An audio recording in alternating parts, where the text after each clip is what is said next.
Gênesis capítulo 22. E aconteceu depois destas coisas, que provou Deus a Abraão, e disse-lhe, o quê? E ele disse o quê? Olha para mim aqui, ó. Se tem uma coisa que quem é da fé de Abraão, está pronto, é pronto para a prova. O que acontece com o filho de Abraão, se acontecer com aquele que não é filho, ele sai fora. Você pode ver, tem gente que ela está com Deus enquanto tudo vai o quê? Enquanto tudo vai bem. Na hora que vem uma prova, ela se afasta, ela sai fora. Por quê? Porque ela não é filha de Abraão. O filho de Abraão está pronto para a prova. Quando Deus provou Abraão, ele disse o quê? Eis-me aqui. E você vê várias vezes na Bíblia, na história de Abraão, Deus provando ele. Por quê? Porque ele seria o pai da fé. O modelo de fé que Deus espera da gente. E Deus fez as provas para a gente ver que a gente também vai ser o quê? Tem gente aqui que você está passando pela prova agora. Você está passando uma prova, uma luta, uma guerra. E nesta prova, ou você sai aprovado ou reprovado. Empate não existe. Está compreendendo? No deserto, nas lutas da vida, não tem empate. Ou a gente é aprovado ou reprovado. E ele continua dizendo assim, ó, coloca aí na tela, para quem não tem a Bíblia, acompanhar. Versículo 2. E disse Deus, toma agora teu filho, quem? Teu único filho, Isaque, a quem amas, e vai-te à terra de Moriá. Oferece-o ali em holocausto sobre uma das montanhas que eu te direi.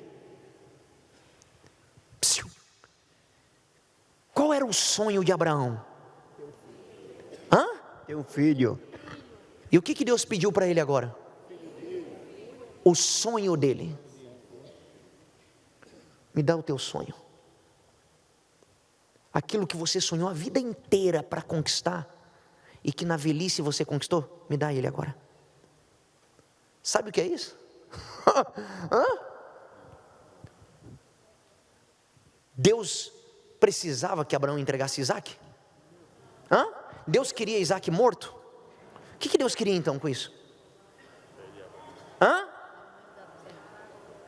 Não, Deus queria provar que ele continuava sendo o primeiro na vida de Abraão. Porque quando você coloca a bênção no lugar de Deus, aquela bênção se torna maldição na sua vida. Tem muita gente que quando não tinha nada, era fiel a Deus, lutava, toda semana estava aqui, sabe, não tinha tempo ruim. Se Deus dá alguma coisinha, a pessoa prospera um pouco. Final de semana agora ela tem casa de praia, então não tem tempo de buscar o Espírito Santo. Final de semana agora ela tem casa de campo, então não dá tempo para sair evangelizar, igual disse esqueci o nome do rapaz do testemunho. Está compreendendo? Então quando a pessoa troca o abençoador pela bênção, isso é maldição. Deus deixou a prova, que Abraão, para ser o homem de fé que ele foi, o pai da fé, ele continuou colocando Deus em primeiro lugar, acima de tudo, e acima de tudo mesmo. Acima até do próprio sonho dele. Sabe lá o que é isso? Isso é forte demais, gente. Lembra quando Deus fez Ana engravidar? A gente pregou esses tempos atrás sobre Ana. Quando foi que Deus fez ela vencer a esterilidade e engravidar? Quando foi? Quando ela entregou o sonho dela para Deus. O sonho dela era ter um filho. Enquanto ela lutava pelo filho, sacrificava ano após ano, não acontecia, não é? Não acontecia. O dia que ela disse assim, Senhor, se o Senhor me der, eu te devolvo no teu altar. Eu não quero para mim, eu quero para o Senhor. Eu pergunto, para que você quer prosperar? Para estufar o peito e dizer assim, olha, agora eu sou o doutor fulano. Você quer prosperar para quê? Para mostrar para os outros que você conquistou? Ou para honrar o teu Deus, para ajudar através da sua prosperidade a alcançar almas que estão perdidas aí fora? Quem está dormindo diga amém. Se você dormir na minha frente aqui, olha, aí é demais. Preste atenção. Ana, ela entregou o sonho dela para Deus, mas depois disso ela teve quantos filhos? 7. Mais 6. Está compreendendo? Olha que interessante.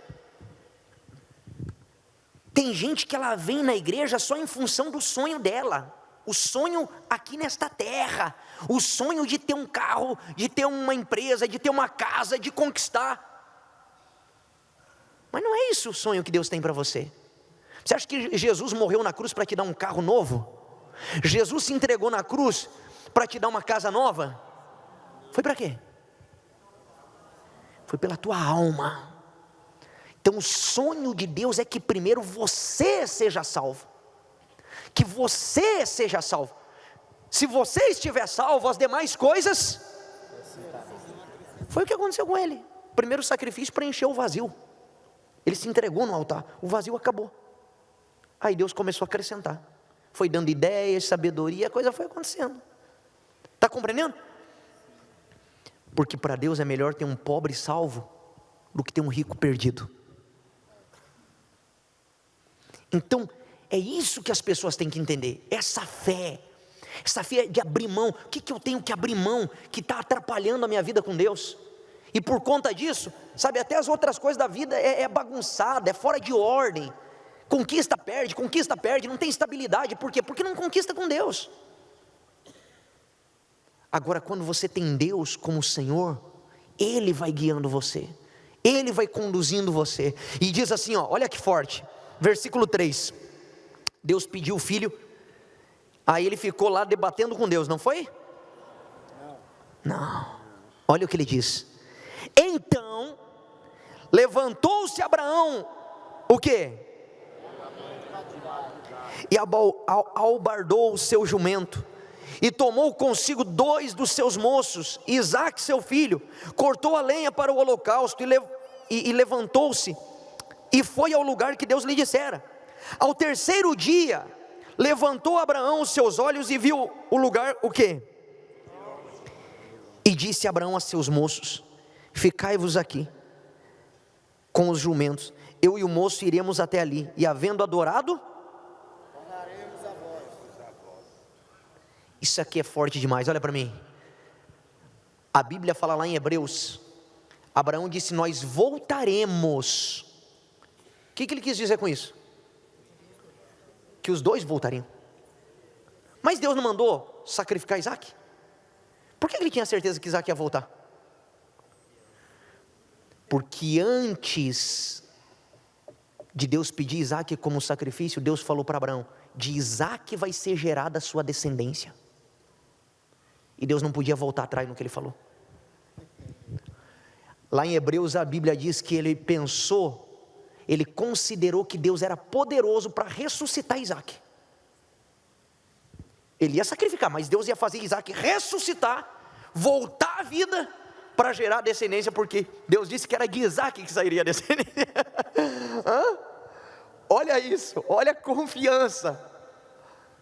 Está entendendo?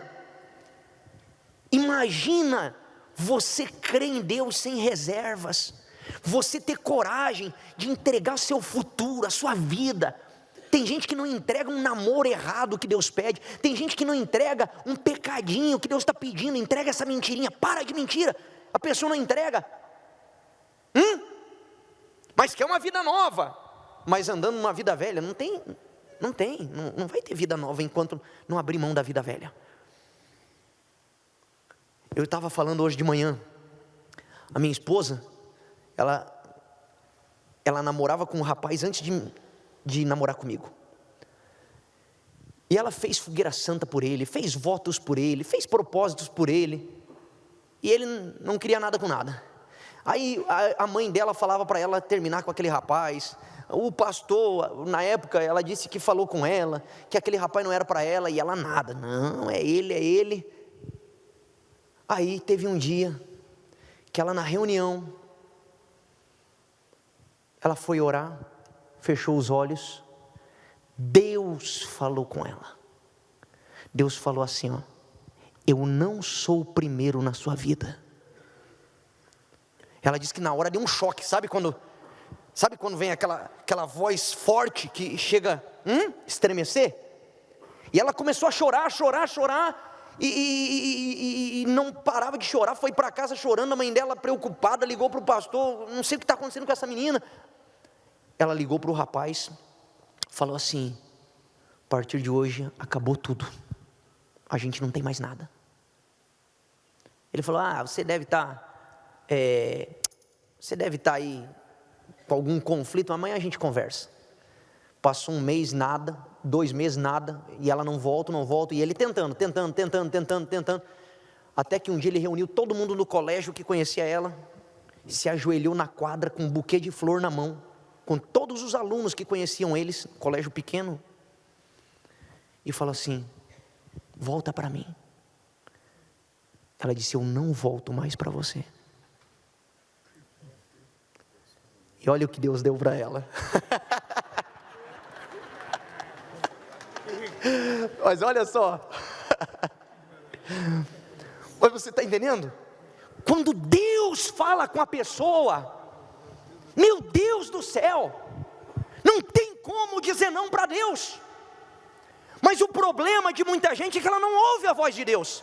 Ela está tão envolvida com as vozes desse mundo, com as vozes dessa terra, de amigos, de pessoas, do pecado, a voz da dúvida, a voz do medo, que Deus não tem acesso para falar.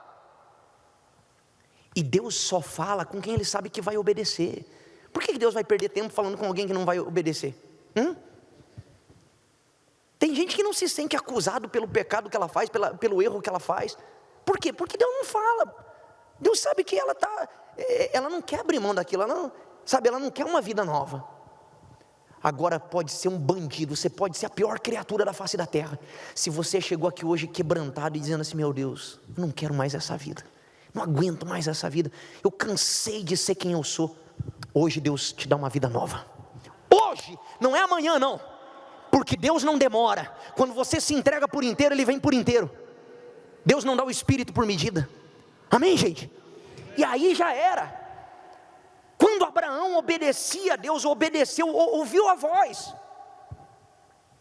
ele não questionou, ele saiu em obediência. E olha que forte, versículo 9, vamos para o 9, ele diz aqui, e chegaram ao lugar que Deus lhe dissera, edificou Abraão ali um altar, e pôs em ordem a lenha, amarrou a Isaque seu filho, e deitou o quê? Estendeu Abraão a sua mão, e tomou o cutelo para imolar o seu filho. Leia bem alto agora. Mas o anjo do Senhor, e disse o quê? Abraão, Abraão.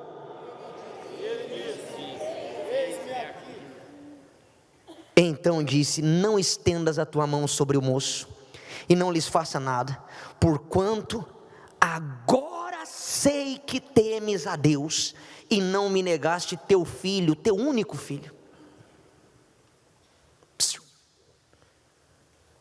Tem gente que fala assim: não, eu faço umas coisinhas erradas, mas Deus conhece o meu coração. Já ouviu isso? Quem já ouviu? Deus não conhecia o coração de Abraão? Sim ou não? E por que ele disse: agora eu sei que temes a Deus? Ele já não sabia antes? Então por que ele disse: agora eu sei? Agora? Porque ele provou. Diga aí: eu creio em Deus. Me prova que você crê. Porque da boca para fora, você pode sair ali fora e perguntar para o primeiro que passar. Ele vai dizer: não. Às vezes, eu lembro que eu subia às vezes o morro da comunidade para evangelizar. Falava: você crê em Deus, rapaz? Fé em Deus, irmão. O cara falava. Mas estava lá, traficando, fazendo um monte de coisa errada. Não, é uma fé que leva você a mudar de vida. Essa é a fé verdadeira. É uma fé que leva você a mudar os seus hábitos, comportamento, atitudes. É uma fé que exige sacrifício. sacrifício, de negar o seu eu, de negar sua vontade, de negar o que é errado, de negar aquilo que todo mundo está fazendo, mas você vai na contramão do mundo. Por quê? Porque tem uma fé dentro de você, tem uma voz, a voz de Deus que fala: não, não é por aí. E quando Deus fala, não é. É muito forte, é muito forte. E quando você tem a coragem de obedecer essa voz, mesmo que pareça loucura, olha o que acontece. O sonho de Deus era um filho. Deus pediu esse sonho para Abraão, porque Deus queria completar o quê? O sonho dele na vida de Abraão. E diz assim: então levantou Abraão seus olhos, e eis um carneiro atrás dele, travado pelos seus chifres, no mato. Tomou o carneiro e ofereceu em holocausto no lugar do filho. Você sabe que isso aqui já é um símbolo do que viria a acontecer lá na frente com o Cordeiro de Deus que tira o pecado do mundo, que morreu no nosso lugar, não é? Deus proveu. Deus, quando você tem a coragem de obedecer, de entregar sua vida, Ele provê tudo o que você precisa. Você não precisa se preocupar não, Ele é Deus. Está compreendendo? Ele é Deus, Ele provê. Mas você tem que ter essa fé. E olha para mim aqui, ó. Quem é filho de Abraão não foge de sacrifício, porque a vida de quem vive pela fé é uma vida de sacrifício, de negar o seu eu, de negar suas vontades, de negar o pecado, de dizer não para o mundo. Isaac podia ter fugido de Abraão. Por que ele não fugiu? Abraão já era um senhor de 100 anos. Isaac tinha por volta de 13 anos. Por que ele não fugiu do sacrifício? Porque filho de Abraão não foge. O que Deus pede, não estou falando só de ofertas no altar, estou falando da vida.